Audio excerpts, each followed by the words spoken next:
कहानी की शुरुआत होती है एक ऐसे सीन से जिसे देखकर रूह कांप जाए। अंधेरे कमरे में एक आदमी एक लाश पर एसिड डाल रहा है। उसके चेहरे पर एक अजीब सा सुकून है। साफ दिखता है कि ये उसका पहला शिकार नहीं है। उसने पहले भी कई लोगों को मारा है। इस आदमी का नाम नमूरा है, एक सनकी लेकिन बेहद शातिर कातिल जो मानता है कि किसी को बेरहमी से मारना भी एक तरह की कला है और वो चाहता है कि उसकी ये कला पूरी दुनिया देखे। एक लड़की को मारे हुए उसे बस कुछ ही घंटे हुए थे कि वो दूसरे शिकार की तलाश में निकल गया। देर रात को रास्ते में उसे एक लड़की नजर आई जो अपने छोटे भाई को कार के सामने धक्का देकर मारने की कोशिश कर रही थी। लेकिन जब वो ऐसा नहीं कर पाई तो वो खुद भी उसके साथ मरने की कोशिश करने लगी। लेकिन कार वाले ने ऐन मौके पर ब्रेक लगा दिया और उनकी जान बचा ली। नमूरा ने उसका पीछा किया और देखा कि उस लड़की के पास ही में फूलों की दुकान है। उसी पल उसने तय कर लिया कि अगला शिकार यही होगी। अगले दिन वो कस्टमर बनकर फूल खरीदने के बहाने उसकी दुकान में गया। वो उसके बारे में जानना चाहता था, लेकिन तभी एक बूढ़ा आदमी बीच में आ गया जिसने नमूरा का ध्यान भटका दिया। कुछ बच्चों ने उसकी कार पर खरोच मार दी थी और वो गुस्से में उन पर चिल्ला रहा था। नमूरा ने उस लड़की से कहा, बस 1 मिनट, मैं अभी आता हूँ। इसके बाद वो उस आदमी के पास गया और उसके कान में कुछ ऐसा कहा जिसे सुनकर डर के मारे उसके पसीने छूटने लगे और वो बिना कुछ बोले वहाँ से भाग खड़ा हुआ। इसके बाद नमूरा वापस दुकान में आया और उसने कुछ फूल खरीदे। जब उसे पता चला कि इस लड़की का बिजनेस ठीक नहीं चल रहा तो उसने और भी फूल पैक करवा लिए ताकि उसका भरोसा जीत सके। हिसाई ने पूछा, सर आपने उस आदमी को क्या कहा था कि वो चुप हो गया? आमतौर पर वो कभी पीछे नहीं हटता। नमूरा ने मुस्कुराते हुए जवाब दिया, मैंने उसे कहा कि मैंने उसकी कार का नंबर नोट कर लिया है और अगर उसने दोबारा इन बच्चों को डांटा तो मैं उसका पीछा करूंगा और उसके टुकड़े करके नदी में फेंक दूंगा। हिसाई को लगा कि वो मजाक कर रहा है, लेकिन वो सच का अंदाजा नहीं लगा पाई। उसके शिकार बड़ी आसानी से उस पर भरोसा कर लेते थे और अफसोस हिसाई भी वही गलती कर रही थी। इसके बाद नमूरा देर रात को एक साइबर कैफे में गया। वहाँ वो अपने किए गए मर्डर्स की सारी वीडियोस डार्क वेब पर अपलोड करता था। हर बार की तरह इस बार भी उसने बड़ी सावधानी से काम लिया और कीबोर्ड से अपनी उंगलियों के निशान मिटा दिए ताकि पुलिस उसके क्राइम्स की कोई कड़ी जोड़ ही ना पाए। जैसे ही वीडियो डार्क वेब पर अपलोड होती है, दुनिया भर में डार्क वेब पर बैठे लोग उस वीडियो को देखने लगते हैं। हम इंडोनेशिया में एक आदमी को देखते हैं जो बड़े गौर से नमूरा की वीडियोस देख रहा होता है। इस आदमी का नाम बायू है। बाहर से देखने पर वो एक आम इंसान लगता है, लेकिन उसे इस तरह के घिनौने और वोलेंट वीडियोस देखना बहुत ज्यादा पसंद है। बायू कभी एक प्रोफेशनल रिपोर्टर हुआ करता था, लेकिन वो अपने काम में इतना ईमानदार था कि उसने एक बार एक बड़े आदमी से पंगा ले लिया। उस आदमी ने बायू के पेट पर ऐसी लात मारी कि अब हालात ऐसे हैं कि बायू को एक कैमरामैन की नौकरी करनी पड़ रही है जिसमें वो बिल्कुल भी अच्छा नहीं है। एक बार बायू एक वायरल स्टोरी कवर करने की कोशिश कर रहा था, लेकिन जब उसे कोई फुटेज नहीं मिली तो उसने खुद ही अपने टारगेट का पीछा करना शुरू कर दिया ताकि वो किसी तरह एक्सक्लूसिव फुटेज निकाल सके। उस टारगेट का नाम था धर्मा, एक बड़ा और ताकतवर बिजनेसमैन। जैसे ही धर्मा को पता चला कि ये वही रिपोर्टर है जिसने पहले उसकी इमेज खराब की थी, तो उसने अपने आदमियों को भेजकर बायू की जमकर पिटाई करवाई। उन्होंने न सिर्फ बायू को मारा बल्कि उसका कैमरा भी तोड़ दिया और उसकी कार के टायर पंचर कर दिए ताकि वो उनका पीछा न कर सके। अगले दिन बायू को पता चला कि कोर्ट ने धर्मा को अपनी पत्नी को पीटने के आरोपों से बाइज्जत बरी कर दिया है। ये सुनते ही उसकी बची कुची उम्मीदें भी टूट गईं। तनाव से भरा हुआ बायू एक बार फिर से वॉयलेंट वीडियोस देखने लगा, लेकिन तभी अचानक उसकी बेटी कमरे में आ गई और उसने झट से लैपटॉप बंद कर दिया। इसके बाद बायू अपनी बेटी लिली को उसकी माँ के पास छोड़ने गया। बायू अपनी पत्नी डीना से बहुत प्यार करता था, लेकिन जब उसकी नौकरी चली गई तो वो अक्सर चिड़चिड़ा और तनाव में रहने लगा। यही तनाव उसके रिश्ते में धीरे धीरे दरार बन गया और आखिरकार डीना ने उसे तलाक दे दिया। अब क्योंकि धर्मा के लोगों ने उसकी कार को पंचर कर दिया था, इसलिए वो घर आने के लिए कैब बुक करता है। सफर लंबा था इसलिए उसकी आंख लग गई, लेकिन जब उसे होश आया तो उसने देखा कि ड्राइवर उसे एक सुनसान इलाके में ले आया था। कुछ देर बाद उसका दोस्त कार में घुस गया और उन्होंने बायू के सर पर गन रखकर उसे लूटने की कोशिश की। वो बायू की आपत्तिजनक सिचुएशन में वीडियो निकालना चाहते थे ताकि उसे ब्लैकमेल करके उसे और पैसे लूट सकें। बायू ने खुद को बचाने की कोशिश की, लेकिन वो अकेला था। उनकी बातचीत जल्दी हाथापाई में बदल गई और एक ने उस पर हमला कर दिया। मौका पाते ही बायू ने गन जोर से पकड़ ली और उसी गन से एक का सर उड़ा दिया। दूसरा तुरंत गन रिलोड करने लगा, लेकिन उससे पहले ही बायू ने गन उठा ली और उस पर गोलियों की बारिश कर दी। हालांकि बायू ने बहुत सारी वॉयलेंट वीडियोस देखी थी, लेकिन जब उसने ये सब असली में एक्सपीरियंस किया तो उसकी अंदर से रूह कांप उठी। वहीं दूसरी ओर हम नमूरा को देखते हैं जिसने एक नई लड़की को अपनी जान में फंसा लिया है। उसे नहीं पता था कि जिस आदमी को वो एक जेंटलमैन समझ रही है वो एक सीरियल किलर है। नमूरा उसे अपने साथ घर ले जाता है और उसके साथ भी वही करता है जो उसने बाकी लड़कियों के साथ किया था। वो रहम की भीख मांग रही थी, लेकिन वो जितना गिड़गिड़ाती नमूरा उतना ही खतरनाक होता जाता। आखिर में उसने एक बैट उसके मुंह में डालकर उसके सारे दांत तोड़ दिए और फिर उसे काट कर उसका कच्चा मांस खाने लगा। वहीं इंडोनेशिया में बायू की जब आँख खुलती है तो वो बहुत दर्द में था। उसने कल रात कुछ ऐसा किया था जो वो कभी सपनों में भी नहीं सोच सकता था। हमें दिखाया जाता है कि कल रात न सिर्फ बायू ने उन दोनों चोरों को मारा था, बल्कि उन्हें मारने के बाद उसने उनकी वीडियो भी बनाई थी और फिर उसे डार्क वेब पर अपलोड कर दिया। उसने ऐसा क्यों किया ये सोचकर उसे खुद से घिन आ रही थी, पर एक बात तो तय थी कि वो कुछ ऐसा महसूस करने लगा था जो उसने आज से पहले कभी नहीं किया था। इसी बीच नमूरा भी उसकी अपलोड की गई वीडियो देख लेता है। उसका काम इम्प्रेसिव था, लेकिन उसे समझने में जरा भी देर नहीं लगी कि ये उस आदमी का पहला मर्डर है। उसने बड़ी आसानी से उसे ट्रैक कर लिया और उसे वीडियो कॉल का लिंक भेजा। बायू ने उससे बात की और अनजान बनने का नाटक किया, जैसे कि उसे कल रात के बारे में कुछ पता ही नहीं। पर नमूरा ने उसे वार्न किया कि अगली बार वो वीडियो किसी पब्लिक सर्वर से अपलोड करे, इससे वो पकड़ा नहीं जाएगा। इसके बाद बायू अपनी बेटी को उसके नाना के घर छोड़ने जाता है। वहाँ जाकर उसे पता चला कि उन्होंने अपनी बेटी के लिए एक नया लड़का ढूंढ लिया है। उसका नाम जॉन है और वो काफी सक्सेसफुल और अच्छा आदमी था। उसके अंदर एक अच्छा पिता बनने की सारी खूबियां थी। उसके बीच बैठकर बायू इतने स्ट्रेस में आ गया कि उसका दिमाग हाइपर सेंसिटिव हो गया। उसे अपने आसपास की छोटी से छोटी चीज बहुत तेज महसूस होने लगी। इससे पहले कि उसका दिमाग फट जाता वो उनके बीच से उठकर चला गया। अब वो नॉर्मल लोगों के बीच 1 मिनट भी नहीं रह सकता था। उसे बात करने के लिए कोई ऐसा चाहिए था जो बिल्कुल उसके जैसा हो। उसने नोमुरा को मैसेज किया, जिसका उसे सामने से रिप्लाई आया कि वो उसे वीडियो कॉल पर बात करना चाहता है। बायू ने तुरंत कैमरे पर हाथ रख लिया ताकि उसकी शक्ल ना दिखाई दे। नोमुरा ने भी एक मास्क पहन रखा था। बायू ने पूछा, तुम लोगों को क्यों मारते हो? जिस पर नोमुरा ने कहा कि तुम्हें शायद लगे कि मैं पागल हूँ, दरिंदा हूँ, पर सच्चाई यह है कि मैं भी कभी तुम्हारी तरह ही था, एक आम सीधा साधा और डरपोक आदमी। और फिर एक दिन मैंने सोचना बंद कर दिया और सिर्फ महसूस करना शुरू किया। पहली बार जब किसी की आंखों में डर देखा तब मुझे एहसास हुआ कि मेरा एक वजूद है। ठीक वैसे ही अब तुम्हारा भी एक वजूद है। तो बताओ कि अब तुम किसे मारना चाहते हो? बायू टीवी पर धर्मा के वकील रॉबर्ट का इंटरव्यू देखता है, जिसमें वो साफ साफ झूठ बोल रहा था। जिसके बाद उसने फैसला किया कि अब वो उसी को अपना शिकार बनाएगा। उसने उसकी कार का पीछा किया और पता लगाया कि वो कहाँ रहता है। इसी बीच नोमुरा एक बार फिर हिसाई से मिलने जाता है। दोनों में अब अच्छी बातें होने लगी थी। मिसाई ने उसे बताया कि उसके भाई को ऑटिज्म है, एक ऐसी बीमारी जिसमें किसी बच्चे का दिमाग पूरी तरह से डेवलप नहीं होता। जब उसने नोमुरा से उसके बारे में पूछा तो उसे पता चला कि उसका बचपन कुछ सही नहीं बीता था। जब वो छोटा था तो उसकी बहन और उसके पेरेंट्स की मौत हो गई थी। उसे इंश्योरेंस से जो पैसा मिला उसे लेकर वो अमेरिका चला गया। वहीं उसने नौकरी की और फिर वो वापस जापान लौट आया। अपनी कहानी बताते वक्त नोमुरा बहुत इमोशनल हो गया, लेकिन उसी वक्त उसके अंदर दबा हुआ वहशत भरा चेहरा बाहर आने लगा। उसने कहा, अगर तुम्हारा भाई मर जाता तो उसके लिए सब कुछ कितना आसान हो जाता ना। ये सुनते ही हिसाई के चेहरे से मुस्कान गायब हो गई और उसकी आंखों में डर झलकने लगा। उसने कहा, आपकी मेरे भाई के बारे में इस तरह की बात करने की हिम्मत कैसी हुई? यहाँ से चले जाइए, मैं फिर कभी आपसे नहीं मिलना चाहती। नोमुरा ने एक बार तो उसे मारने का सोचा, लेकिन दिन के उजाले में उसे मारना उसके लिए भारी पड़ सकता था, इसलिए वो गुस्से में वहाँ से चला गया। अपने अंदर की नफरत को शांत करने के लिए वो आज रात किसी को मारना चाहता था। उसने एक प्रोस्टिट्यूट को पैसे दिए और उसे अपने साथ ले गया। कार में जब वो नोमुरा को सेड्यूस कर रही थी तभी नोमुरा को हिसाई का चेहरा दिखाई दिया और उसने इतनी जोर से ब्रेक्स दबाए कि उस लड़की का सर सीधा डैशबोर्ड से टकरा गया और उसकी नाक से खून बहने लगा। गुस्से में वो लड़की कार से उतर गई और जब उसके दोस्त ने देखा कि नोमुरा ने उसे चोट पहुंचाई है तो उसने उसे बहुत पीटा। उन्होंने नोमुरा के सारे पैसे और आईडी कार्ड छीन लिए ताकि वो दोबारा किसी लड़की के साथ ऐसा ना करे। वहीं दूसरी ओर हम बायू को देखते हैं जो दबे पांव रॉबर्ट के घर में घुस जाता है। उसे देखते ही रॉबर्ट अपनी जान बचाने के लिए उस पर टूट पड़ा, लेकिन तभी बायू से गलती से गोली चल गई। अच्छी बात थी कि गोली बस उसे छू कर निकली थी। उसे समझ नहीं आ रहा था कि अब वो उसका क्या करे, उसे मारे या उसके पैसे लूट ले। वो सोच ही रहा था कि तभी उसे किसी के रोने की आवाज आई। रॉबर्ट ने कहा, वहाँ मत जाओ, वहाँ कोई नहीं है। लेकिन बायू ने उस आवाज का पीछा किया और जब उसने पर्दा हटाया तो उसे रॉबर्ट के बाथरूम में एक बच्चा मिला जिसे रॉबर्ट ने बहुत टॉर्चर किया था। इसके बाद बायू ने उसे इतना पीटा कि दर्द के मारे उसकी रूह कांप उठी। रॉबर्ट ने कहा, मेरी भी तुम्हारी तरह एक बेटी है, मुझ पर रहम करो। लेकिन उसने जो उस बच्चे के साथ किया था उसकी कोई माफी नहीं थी। बायू ने उस पर पेट्रोल डाला और बिना एक पल हिचकिचाए उसे जिंदा जला दिया। उसे फाइनली किसी का मर्डर करने की एक वजह मिल गई थी और वो वजह थी लोगों को इंसाफ दिलाना। अगले दिन जब वो अपनी बेटी से मिलने गया तो वो पहले से ही गुस्से में था और जॉन को उसके साथ देखकर उसका गुस्सा और फूट पड़ा। उसकी भड़की हुई आवाज और बर्ताव देखकर एली सहम गई। डीना भी अब उसे और बर्दाश्त नहीं कर सकी। उसने चिल्लाते हुए कहा, यहाँ से चले जाओ और फिर कभी अपनी शक्ल मत दिखाना।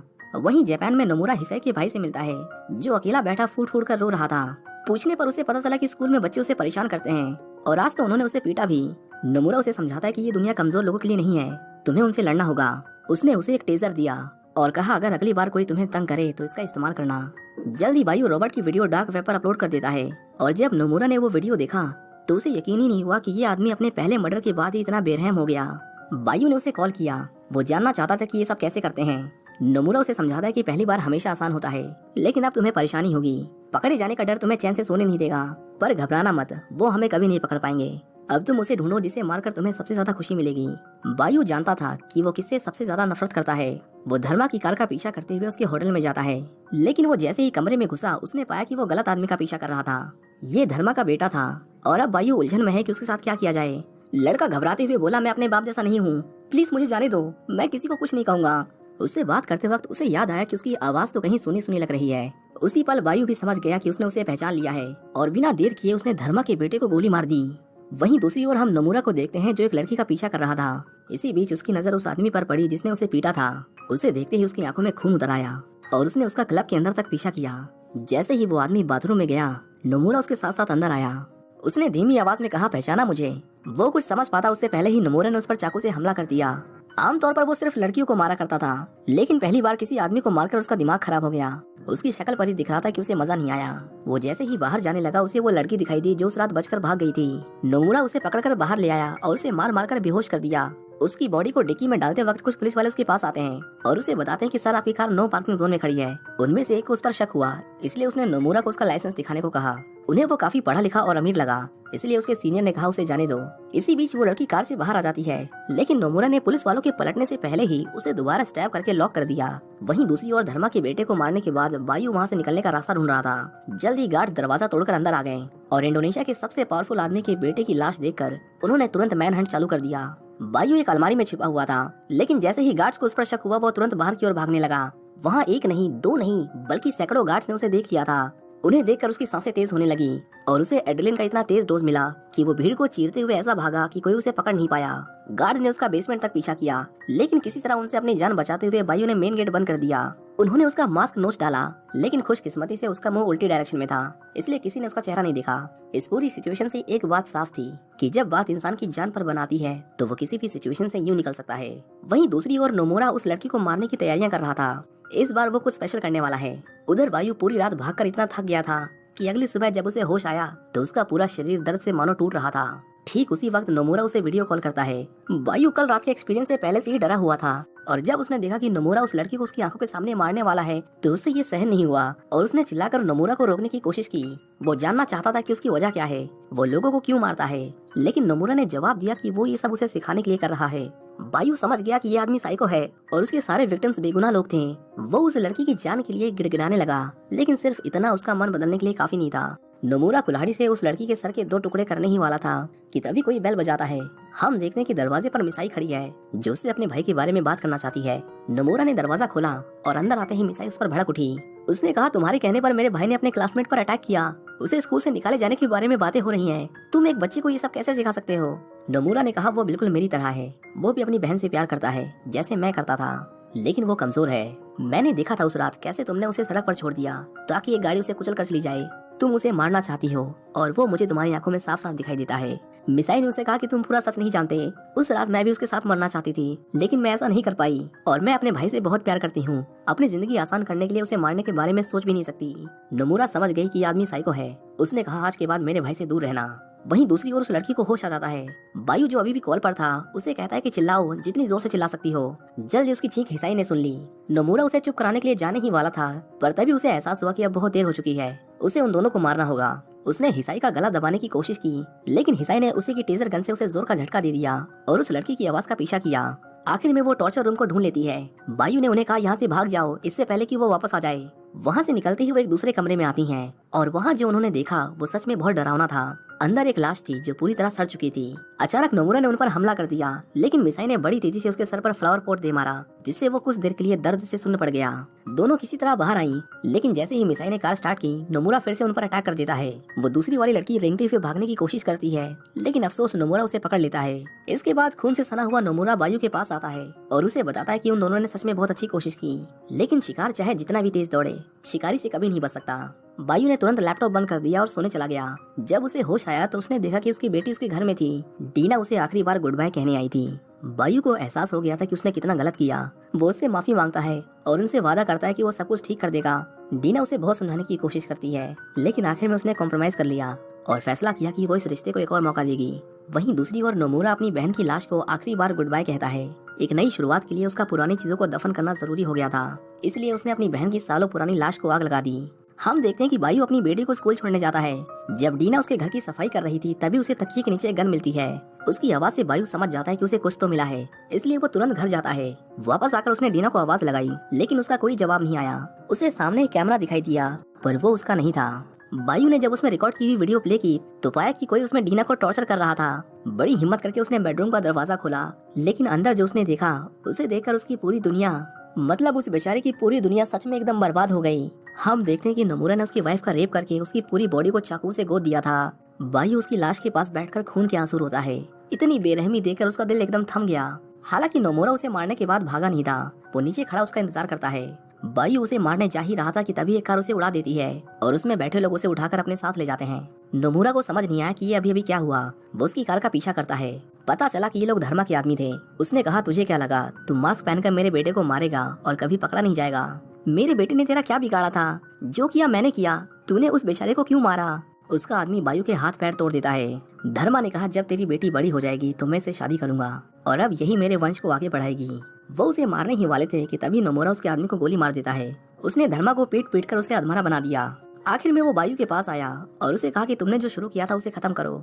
बायु अब भी इस सच्चाई से नहीं उभर पाया था कि उसने ही टीना को बेरहमी से मारा। उसने कहा, देखो खुद को, तुम एक मॉन्स्टर हो। नोमुरा उसे भी अपनी तरह बनाना चाहता था, इसलिए उसने कहा, इस आदमी को मार दो वरना मैं तुम्हारी बेटी को मार दूंगा। बायु अब किसी की जान नहीं लेना चाहता था, लेकिन नोमुरा ने जैसे उसकी बेटी के सर पर बंदूक रखी, उसके पास कोई दूसरा चारा नहीं बचा। वो धर्मा के ऊपर टूट पड़ा और उसका गला दबाकर उसे बेरहमी से मार डाला। ठीक उसी समय नोमुरा ने उसकी बेटी की आंखों से पट्टी हटा दी और जब उसने अपने पिता का ये रूप देखा तो वो उनसे नफरत करने लगी। नोमुरा ने कहा, मैं कब से तुम्हें यही तो बताने की कोशिश कर रहा था कि सब तुमसे नफरत करते हैं, यहाँ तक कि तुम्हारी खुद की बेटी भी। हम दोनों मिलकर काम कर सकते हैं, लेकिन उससे पहले एक आखिरी काम बचा है।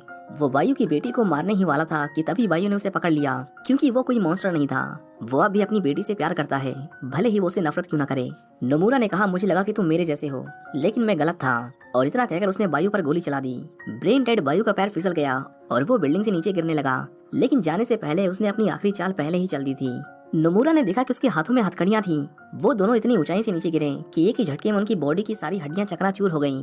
बायु तुरंत ही दम तोड़ देता है, लेकिन नोमुरा की सांसें अभी भी चल रही थीं। वो तड़प रहा था, दर्द से कराह रहा था। तभी उसे सामने एक लड़का दिखाई देता है जो उसे मरते हुए रिकॉर्ड कर रहा था। उसी पल नोमुरा को पहली बार एहसास होता है कि जिन लोगों को उसने तड़पा तड़पा कर मारा उन्हें कैसा महसूस हुआ होगा। और फिर अपने आखिरी पल में वो जापानी में एक शब्द कहता है, कट, जैसे कोई सीन खत्म होने के बाद डायरेक्टर कहता है। और इसी के साथ ये कहानी यहीं खत्म हो जाती है। उम्मीद करता हूँ कि आपको ये मूवी पसंद आई होगी। इस कहानी में आपको सबसे हार्ट ब्रेकिंग सीन कौन सा लगा, हमें कमेंट करके जरूर बताएं। ऐसी ही और कहानियों के लिए इस चैनल को सब्सक्राइब करें। हम जल्द ही मिलेंगे एक नई वीडियो के साथ। Thank you for watching, see you in the next one.